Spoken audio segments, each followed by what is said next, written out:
yapacaksınız? Bir şey yapmayacaksınız. Öylece telefona bakacaksınız.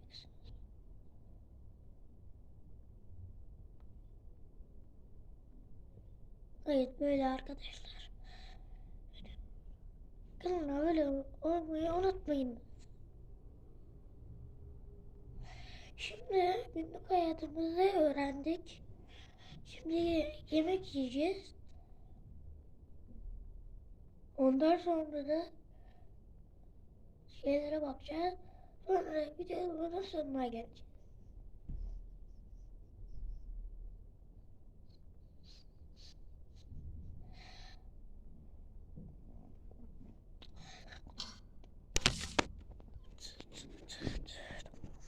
Şimdi şöyle bir şey yapacağız.